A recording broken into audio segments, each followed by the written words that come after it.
गीता में भगवान श्री कृष्ण अर्जुन से कहते हैं कि इस सृष्टि के रचना मूल रूप से 3 गुणों से हुई है। ये 3 गुण सत्व, राजस और तमस है। हालांकि आधुनिक विज्ञान आज भी इससे अनजान है, परंतु धार्मिक मान्यता है कि ये तीनों गुण सजीव, निर्जीव, स्थूल और सूक्ष्म वस्तुओं में रहते हैं।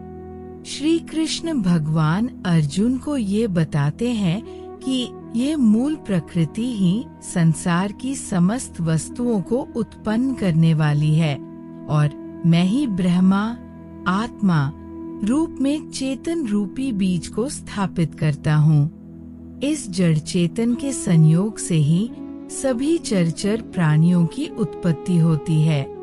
साथ ही समस्त योनियों में जो भी शरीरधारी प्राणी उत्पन्न होते हैं, उन सभी को धारण करने वाली आत्मा रूपी बीज को स्थापित करने वाला पिता हूँ। सात्विक, राजसिक और तामसिक ये तीनों गुण भौतिक प्रकृति से उत्पन्न होते हैं। प्रकृति से उत्पन्न तीनों गुणों के कारण ही अविनाशी आत्मा शरीर से बंध जाती है। पुरुष प्रकृति से उत्पन्न तीनों गुणों को भोगता है और इन गुणों का साथ ही इस जीवात्मा को अच्छी बुरी योनियों में जन्म लेने का कारण बनता है। इन तीनों गुणों में सत्व गुण अन्य गुणों की तुलना में अधिक शुद्ध होने के कारण पाप कर्मों से जीव को मुक्त करके आत्मा को प्रकाशित करने वाला होता है, जिससे मनुष्य सुख और ज्ञान के अहंकार में बंध जाता है। वही सात्विक गुण से वास्तविक ज्ञान उत्पन्न होता है। भगवान श्री कृष्ण कहते हैं कि सात्विक गुण मनुष्य को सुख में बांधता है। फिर जब कोई मनुष्य सतोगुणी होने पर मृत्यु को प्राप्त होता है, तब वो उत्तम कर्म करने वाला स्वर्ग लोक को जाता है। साथ ही रजोगुण को कामनाओं और आसक्ति से उत्पन्न हुआ जान, जिसके कारण जीवात्मा कर्मों के फल की आसक्ति में बंध जाता है। रजोगुण के बढ़ने पर लोभ उत्पन्न होने के कारण फल की इच्छा से कार्यों करने की प्रवृत्ति और मन की चंचलता के कारण विषय भोगों को भोगने की इच्छा बढ़ने लगती है। रजोगुण से निश्चित ही लोभ उत्पन्न होता है। साथ ही जब कोई मनुष्य रजोगुण की वृद्धि होने पर मृत्यु को प्राप्त करता है, तब वह रजोगुण के बीच स्थित पृथ्वीलोक में ही रह जाता है। रजोगुण में किए गए कार्य का परिणाम दुख होता है। इसके अलावा तामसिक गुण को शरीर के प्रति मोह के कारण अज्ञान से उत्पन्न हुआ समझना चाहिए। इस गुण के कारण व्यक्ति आलस्य, प्रमाद और निद्रा द्वारा बंध जाता है। तमोगुण मनुष्य के ज्ञान को ढंकर प्रमाद में बांधता है। जब मनुष्य के अंदर तमोगुण की वृद्धि होती है, तब अज्ञान रूपी अंधकार कर्तव्य को न करने की प्रवृत्ति, पागलपन की अवस्था और आलस्य के कारण न करने योग्य कार्य को करने की प्रवृत्ति बढ़ने लगती है। तमोगुण में किए गए कर्म का फल अज्ञान कहा गया है और उसी प्रकार तमोगुण की वृद्धि होने पर मृत्यु को प्राप्त मनुष्य पशु पक्षियों आदि नीच योनियों में नरक को प्राप्त करता है। महाभारत युद्ध के दौरान श्री कृष्ण ने अर्जुन को कुछ उपदेश दिए, जिसके बाद अर्जुन ने युद्ध शुरू की और कौरवों को पराजित कर दिया। महाभारत के युद्ध को बुराई पर अच्छाई की जीत माना जाता है। महाभारत के दौरान भगवान श्री कृष्ण ने अर्जुन को जो उपदेश दिए, उसे जीवन का असली सूत्र माना गया है। गीता में इन्हीं उपदेशों के माध्यम से व्यक्ति जीवन की कठिन से कठिन परिस्थिति का भी हल ढूंढ लेता है। श्री कृष्ण ने समय सबसे बलवान है, कर्म ही पूजा है जैसे कई उपदेश दिए। जिसका विवरण गीता में मिलता है। महाभारत के दौरान अर्जुन को श्री कृष्ण द्वारा दिए इन उपदेशों को जीवन का असली सूत्र कहा गया है। दिल्ली के आचार्य गुरमीत सिन्हा जी से जानते हैं भगवान कृष्ण द्वारा अर्जुन को दिए उपदेश के बारे में, जो जीवन का मूल मंत्र है। भगवान कृष्ण अर्जुन से कहते हैं, कर्मण्येवाधिकारस्ते मा फलेषु कदाचन माँ कर्म फल हेतुर्भूर्मा ते संगोस्त्व कर्मणि, अर्थात कर्म ही पूजा है, कर्म ही भक्ति है। इसलिए कर्म को पूरे मन से करना चाहिए। कृष्ण ने अर्जुन को कर्म योगी बनने के उपदेश दिए। उन्होंने अर्जुन से कहा, जो भी कर्म करो ये सोचकर करो कि वह परमात्मा को समर्पित होता है। मृत्यु का भय हर व्यक्ति को होता है। भगवान कृष्ण कहते हैं, संसार के निर्माण के बाद से ही जन्म और मृत्यु का चक्र चलता आ रहा है और ये प्रकृति का नियम है। जो जन्म लेता है उसकी मृत्यु अवश्य होती है और मृत्यु के बाद जन्म अवश्य होता है। इसलिए मृत्यु से भयमुक्त होकर वर्तमान में जीना चाहिए। महाभारत के दौरान अर्जुन विचलित थे और उनसे शस्त्र भी नहीं उठ रहे थे। तब श्री कृष्ण ने अर्जुन से कहा, समय बड़ा बलवान है। यदि तुम सोचते हो कि तुम शस्त्र नहीं उठाओगे तो इन पापियों का सहार नहीं होगा। अरे अर्जुन, तुम तो एक निमित्त हो, इनका सहार लिखा है और वह जरूर होगा। श्री कृष्ण ने अर्जुन को कहा, भूत और भविष्य की चिंता करना व्यर्थ है, वर्तमान ही सत्य है। जब असमंजस की स्थिति में रहो और कुछ समझ ना आए तो सब परमात्मा पर छोड़ दो और बस अपना कर्म करो। परिस्थितियां कितनी भी बुरी क्यों न हो, यही सोचो कि समय सबसे बड़ा बलवान है। अच्छा हो या बुरा, बीत जाएगा। जय श्री कृष्ण। श्रीमद् भगवद गीता हिंदू धर्म का एक महान ग्रंथ है जो महाभारत के भीष्म पर्व के अंतर्गत आता है। इसमें भगवान श्री कृष्ण ने अर्जुन को युद्ध के मैदान में जो उपदेश दिए थे, वही उपदेश भगवद गीता के रूप में संकलित है। गीता के 18 अध्यायों में कुल 700 श्लोक हैं। ये उपदेश न केवल अर्जुन के लिए थे, बल्कि ये संपूर्ण मानव जाति के लिए जीवन के मार्गदर्शन का कार्य करते हैं। गीता में कर्म, भक्ति, ज्ञान, योग और धर्म के विषय में विस्तार से बताया गया है।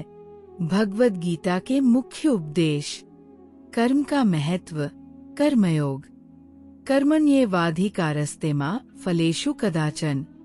भगवान श्री कृष्ण ने अर्जुन से कहा कि मनुष्य का अधिकार केवल कर्म करने में है, फल की चिंता नहीं करनी चाहिए। फल की आसक्ति मनुष्य को दुखी करती है। निर्लिप्त रहकर कर्म करना, बिना किसी स्वार्थ या फल की इच्छा के कर्म करना ही सच्चा योग है। ये जीवन में शांति और संतुलन लाता है। आत्मा अमर है, आत्मज्ञान। न जायते म्रियते वा कदाचित। आत्मा न पैदा होती है न मरती है, ये शाश्वत और अविनाशी है। शरीर का नाश होता है लेकिन आत्मा अमर रहती है। भक्ति का मार्ग, भक्ति योग। भगवान श्री कृष्ण ने भक्ति के महत्व को बताया और कहा कि जो व्यक्ति सच्चे हृदय से भगवान की भक्ति करता है वह मोक्ष प्राप्त करता है। सामत्व योग, समत्व भाव, समोह सर्वभूतेषु। भगवान ने बताया कि सभी जीवों के प्रति समान दृष्टि रखनी चाहिए। कोई भी प्रिय या अप्रिय नहीं है, सभी उनके लिए समान है। अहंकार का त्याग। जीवन में अहंकार सबसे बड़ा बाधक है। अहंकार का त्याग करके ही सच्चा ज्ञान और मोक्ष प्राप्त किया जा सकता है। संकल्प और निश्चय। अर्जुन के संदेह और भ्रम को दूर करते हुए श्री कृष्ण ने उसे निश्चय पूर्वक अपने धर्म, क्षत्रिय धर्म का पालन करने के लिए प्रेरित किया। योग के विभिन्न प्रकार।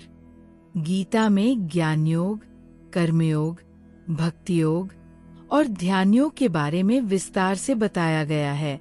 गीता का मूल संदेश ये है कि जीवन में निष्काम भाव से कर्म करते हुए अपने धर्म का पालन करो और भगवान पर आस्था रखो। मनुष्य को अपने कर्तव्यों से विमुख नहीं होना चाहिए और जीवन के हर पहलू में संतुलन बनाए रखना चाहिए। चलिए श्रीमद् भगवद गीता के उपदेशों को और विस्तार से समझते हैं। गीता के 18 अध्यायों में से हर अध्याय में अलग अलग विषयों पर ध्यान दिया गया है। आइए अध्यायवार संक्षिप्त जानकारी देखें। अर्जुन विषाद योग, अध्याय 1। इस अध्याय में अर्जुन युद्ध के मैदान में अपने सगे संबंधियों, गुरुजनों और मित्रों को देखकर मोहग्रस्त हो जाता है और युद्ध करने से हिचकिचाता है। उसे लगता है कि ये युद्ध विनाश का कारण बनेगा। सांख्य योग, अध्याय 2। इस अध्याय में भगवान श्री कृष्ण अर्जुन को आत्मा की अमरता का ज्ञान देते हैं। वे बताते हैं कि आत्मा न पैदा होती है न मरती है। ये शरीर नश्वर है लेकिन आत्मा अजरमर है। मुख्य श्लोक।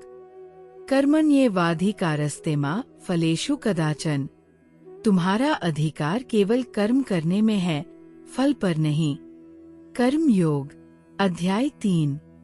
ये अध्याय बताता है कि कर्म, कर्तव्य करना मनुष्य का धर्म है।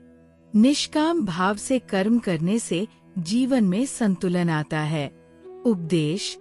बिना फल की चिंता किए अपने कर्तव्यों का पालन करो। ज्ञान कर्म संन्यास योग, अध्याय 4। भगवान श्री कृष्ण ज्ञान और कर्म के बीच के संबंध की व्याख्या करते हैं। वे बताते हैं कि ज्ञान प्राप्त करके व्यक्ति अपने कर्मों के बंधन से मुक्त हो सकता है। संन्यास योग, अध्याय 5। इस अध्याय में बताया गया है कि संन्यास और कर्मयोग दोनों मोक्ष के साधन हैं, लेकिन निष्काम कर्मयोग श्रेष्ठ है। ध्यान योग, अध्याय 6। यह अध्याय ध्यान और साधना के महत्व को दर्शाता है। ध्यान योग के माध्यम से मन की स्थिरता और आत्मा की शुद्धि होती है। ज्ञान विज्ञान योग, अध्याय 7। इस अध्याय में भगवान कृष्ण कहते हैं कि सच्चा ज्ञान वही है जो परमात्मा की पहचान कराए। विज्ञान से तात्पर्य है उस ज्ञान का अनुभव करना। अक्षर ब्रह्मा योग, अध्याय 8। यह अध्याय बताता है कि मृत्यु के समय परमात्मा का स्मरण करने वाला व्यक्ति मोक्ष को प्राप्त करता है। राज विद्या योग, अध्याय 9। ये राज विद्या सबसे बड़ा ज्ञान और राजगुह्य सबसे बड़ा रहस्य है। इसमें भगवान कृष्ण ने भक्ति की महिमा का वर्णन किया है। विभूति योग, अध्याय 10। भगवान श्री कृष्ण अपनी दिव्य विभूतियों का वर्णन करते हैं। वे कहते हैं कि इस सृष्टि की हर विशेषता में उनका अंश विद्यमान है। विश्वरूप दर्शन योग, अध्याय 11। अर्जुन को भगवान श्री कृष्ण का विश्वरूप, विराट रूप देखने का सौभाग्य मिलता है। ये रूप अत्यंत भव्य और विशाल होता है, जिसे देखकर अर्जुन विस्मित हो जाता है। मुख्य भाव। भगवान सर्वत्र व्याप्त है। भक्ति योग, अध्याय 12। इस अध्याय में भक्ति के महत्व को बताया गया है। भगवान कहते हैं कि जो सच्चे मन से भक्ति करता है वही उन्हें प्रिय है। क्षेत्र क्षेत्रज्ञ विभाग योग, अध्याय 13। यह अध्याय शरीर, क्षेत्र और आत्मा, क्षेत्रज्ञ के भेद को स्पष्ट करता है। शरीर नश्वर है लेकिन आत्मा शाश्वत है। गुणत्रय विभाग योग, अध्याय 14। भगवान 3 गुणों सत्व, रजस और तमस के बारे में बताते हैं। ये तीनों गुण मनुष्य के स्वभाव और कर्म को प्रभावित करते हैं। पुरुषोत्तम योग, अध्याय 15। भगवान श्री कृष्ण पुरुषोत्तम, सर्वोच्च पुरुष के स्वरूप और उनकी महिमा का वर्णन करते हैं। दैवासुर संपद विभाग योग, अध्याय 16। यह अध्याय दैवी और आसुरी प्रवृत्तियों के भेद को दर्शाता है। दैवी प्रवृत्ति मोक्ष की ओर ले जाती है, जबकि आसुरी प्रवृत्ति बंधन में डालती है।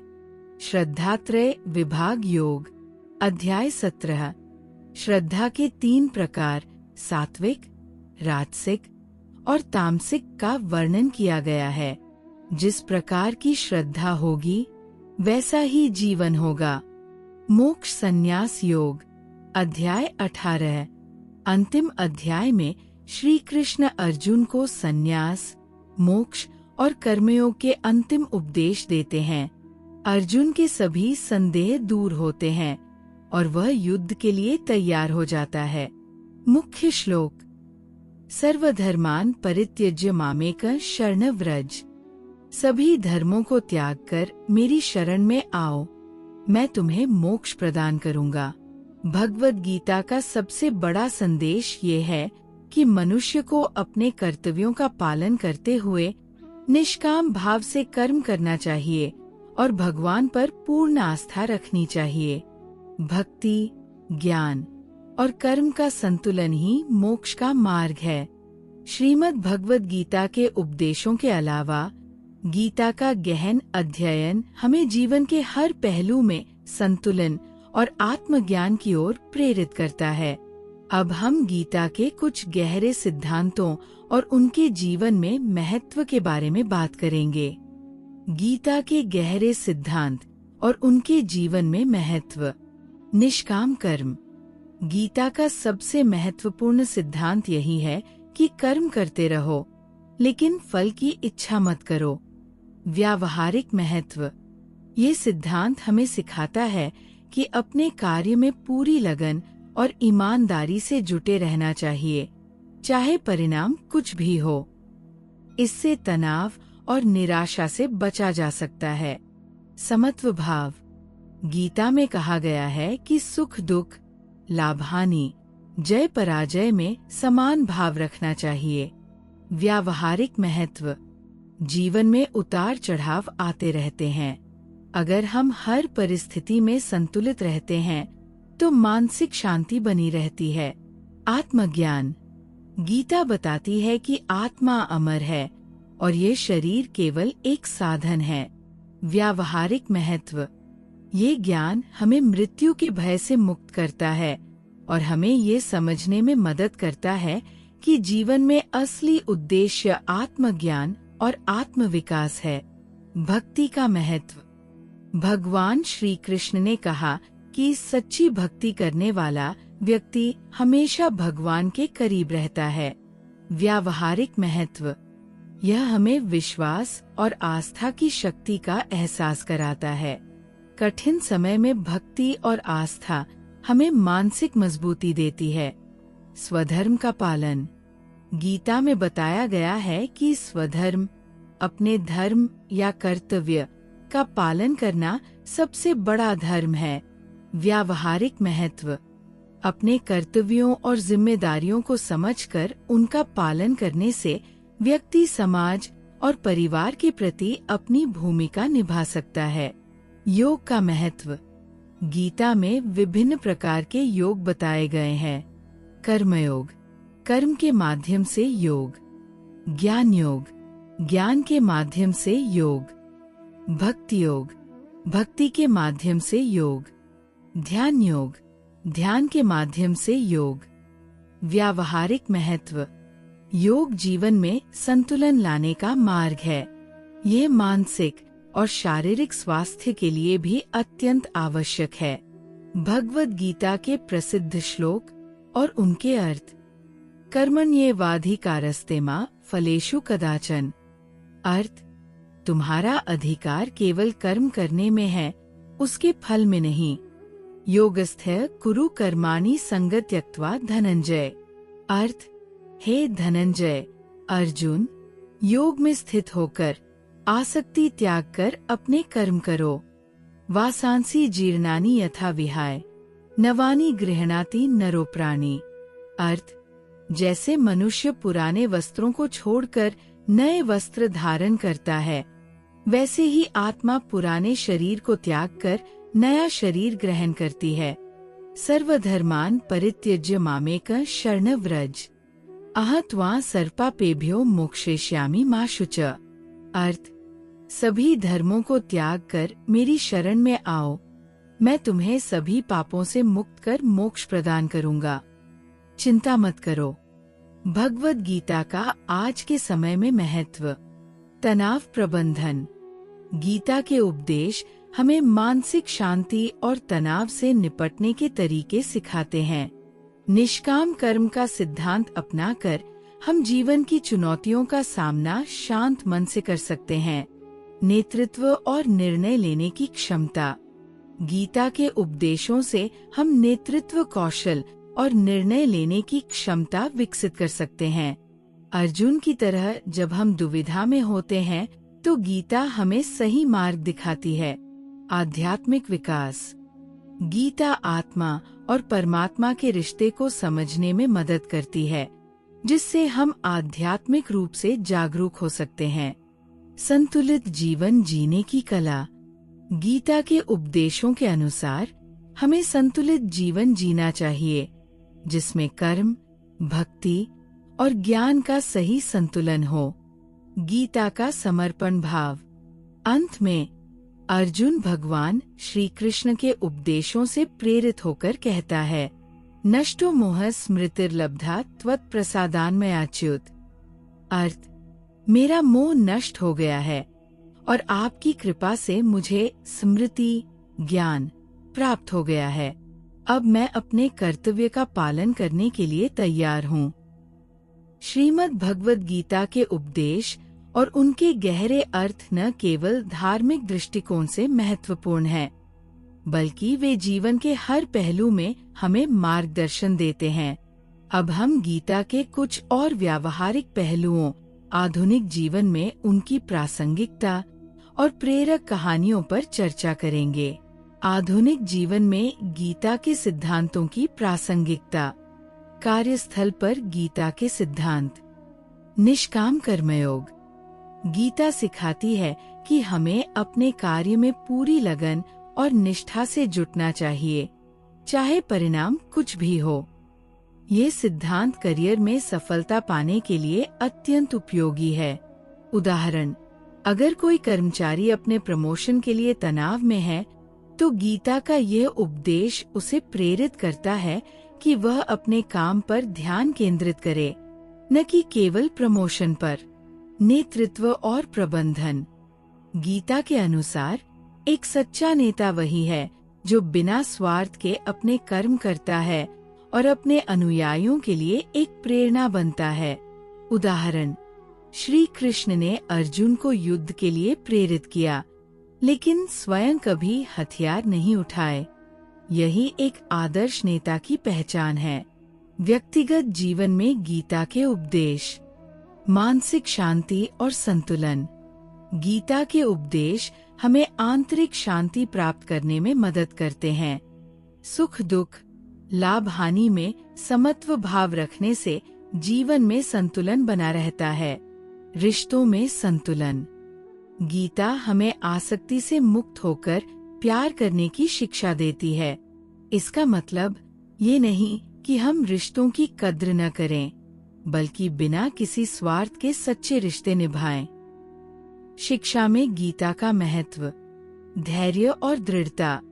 छात्र जीवन में गीता का उपदेश उन्हें धैर्य, निरंतरता और फोकस बनाए रखने में मदद करता है।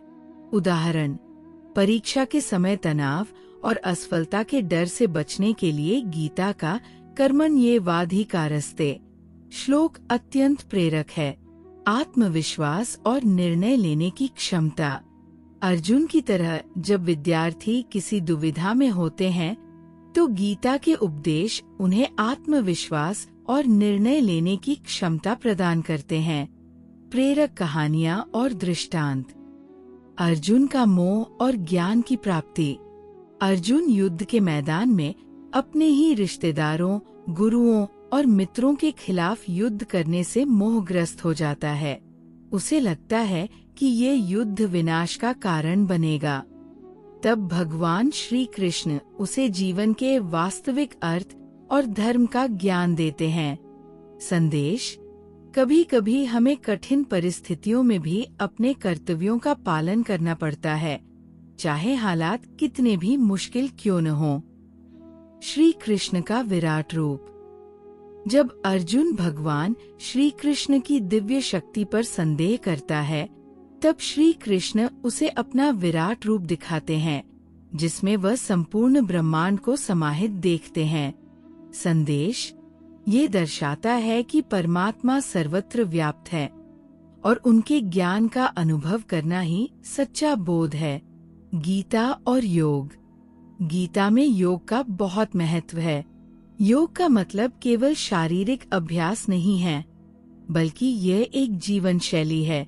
गीता में 4 मुख्य योग बताए गए हैं। कर्मयोग: बिना किसी स्वार्थ के कर्म करना ही कर्मयोग है। ज्ञान योग: आत्मा और ब्रह्मा के ज्ञान को प्राप्त करना ज्ञान योग है। भक्ति योग: भगवान के प्रति पूर्ण समर्पण और भक्ति करना भक्ति योग है। ध्यान योग: ध्यान के माध्यम से मन और आत्मा को शुद्ध करना ध्यान योग है। मोक्ष का महत्व। गीता का अंतिम लक्ष्य मोक्ष प्राप्त करना है। मोक्ष का अर्थ है जन्म और मृत्यु के चक्र से मुक्ति पाना और परम शांति प्राप्त करना।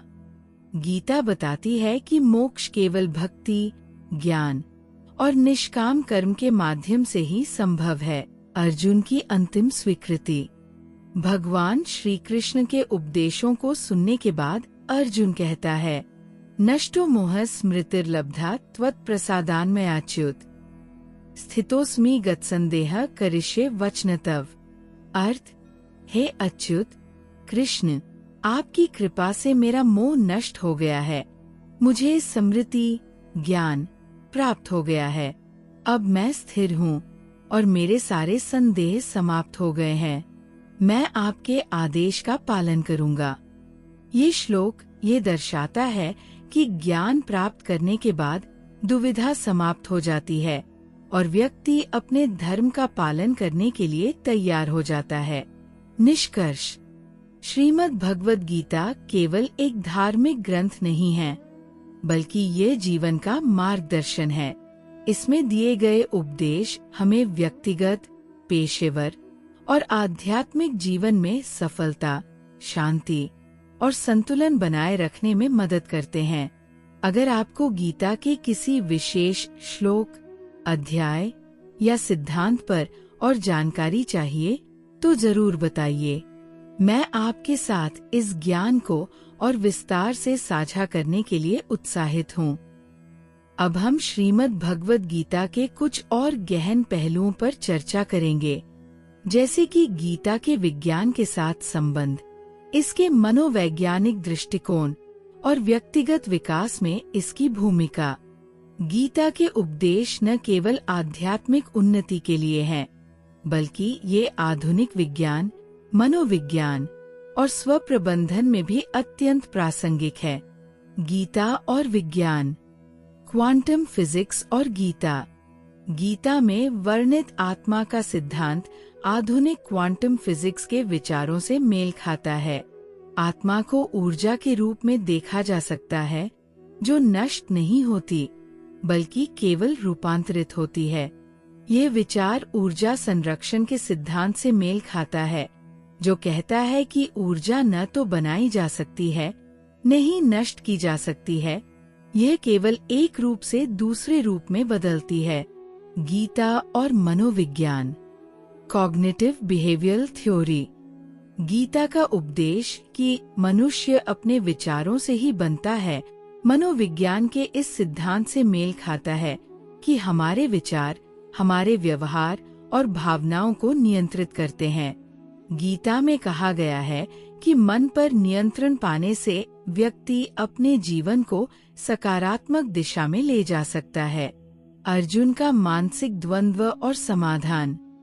अर्जुन का युद्ध के मैदान में मोहग्रस्त होना एक क्लासिक उदाहरण है आंतरिक संघर्ष का, जिसे आज के मनोविज्ञान में कॉग्निटिव डिसोनेंस कहा जाता है।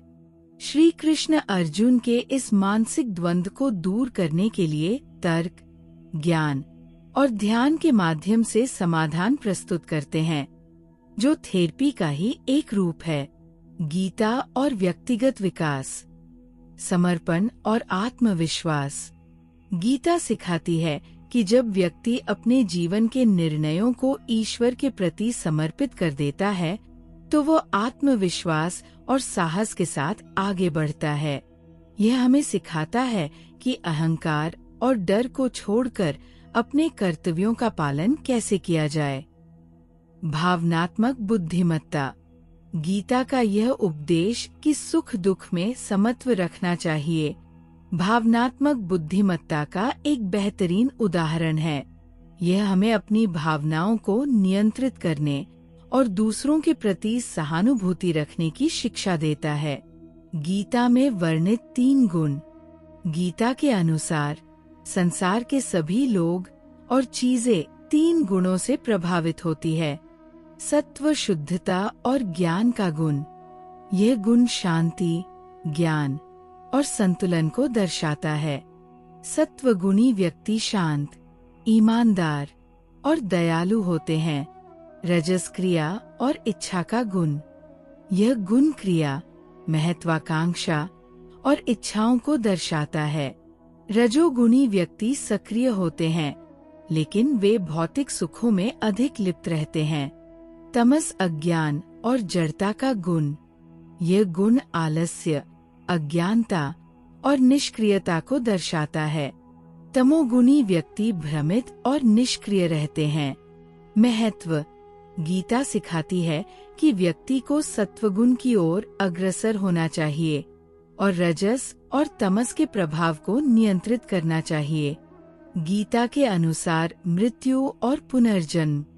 गीता में मृत्यु और पुनर्जन्म के बारे में बहुत ही गहन विचार प्रस्तुत किए गए हैं। श्लोक। वासांसी जीर्णानि यथा विहाय, नवानि गृह्णाति नरो प्राणी। अर्थ। जैसे मनुष्य पुराने वस्त्रों को त्याग कर नए वस्त्र धारण करता है, वैसे ही आत्मा पुराने शरीर को त्याग कर नया शरीर धारण करती है। महत्व। यह उपदेश हमें मृत्यु के भय से मुक्त करता है और ये समझाता है कि आत्मा अमर है और यह केवल शरीर बदलती है, न कि नष्ट होती है। गीता के अनुसार सच्चे योगी के लक्षण। संभाव। एक सच्चा योगी सुख दुख, मान अपमान, लाभ हानि में समान रहता है। आसक्ति रहित। वह सांसारिक वस्तुओं से आसक्त नहीं होता और अपने कर्तव्यों को निष्काम भाव से करता है। करुणा और दया। योगी सभी जीवों के प्रति दया और करुणा रखता है। स्वनियंत्रण। योगी अपने मन और इंद्रियों पर नियंत्रण रखता है और आत्म संयम से जीवन जीता है। गीता के श्लोकों से प्रेरणा। यदा यदा हि धर्मस्य ग्लानिर्भवति भारत, अभ्युत्थानमधर्मस्य तदात्मानं सृजाम्यहम्। अर्थ। जब जब धर्म की हानि और अधर्म का उत्थान होता है, तब तब मैं भगवान स्वयं प्रकट होता हूँ। उद्धरेदात्मनात्मान नात्मानमवसादयेत्, आत्मैव ह्यात्मनो बंधुरात्मैव रिपुरात्मना। अर्थ। मनुष्य को स्वयं अपने द्वारा उठाना चाहिए और अपने को कभी गिराना नहीं चाहिए। मनुष्य स्वयं ही अपना मित्र है और स्वयं ही अपना शत्रु है। अनन्याश्चिन्तयन्तो मां ये जनाः पर्युपास्ते, तेषा नित्याभियुक्ताना योगक्षेम वहाम्यहम्। अर्थ। जो लोग मेरी भक्ति में निरंतर लगे रहते हैं और अनन्य भाव से मेरी पूजा करते हैं, उनके योग, प्राप्ति और क्षेम, संरक्षण का मैं स्वयं भार लेता हूँ। गीता का सारांश। गीता हमें सिखाती है कि जीवन में कर्तव्य और धर्म के प्रति निष्ठावान रहना चाहिए, बिना किसी फल की अपेक्षा के। यह हमें अपने मन, इंद्रियों और इच्छाओं पर नियंत्रण रखना सिखाती है। गीता का अंतिम संदेश ये है कि भगवान पर विश्वास रखते हुए अपने जीवन को निष्काम कर्म के पथ पर ले जाना ही सच्चा योग और मोक्ष की प्राप्ति है। चलिए श्रीमद् भगवद गीता के और भी गहन पहलुओं पर विचार करते हैं। अब हम गीता के दर्शन शास्त्र, आध्यात्मिक व्याख्या और गीता को आजीवन मार्गदर्शक के रूप में अपनाने के तरीकों पर बात करेंगे। इसके अलावा हम ये भी देखेंगे कि कैसे गीता के सिद्धांत अंतर्राष्ट्रीय स्तर पर मान्यता प्राप्त कर चुके हैं और कैसे ये समकालीन चुनौतियों का समाधान देती है।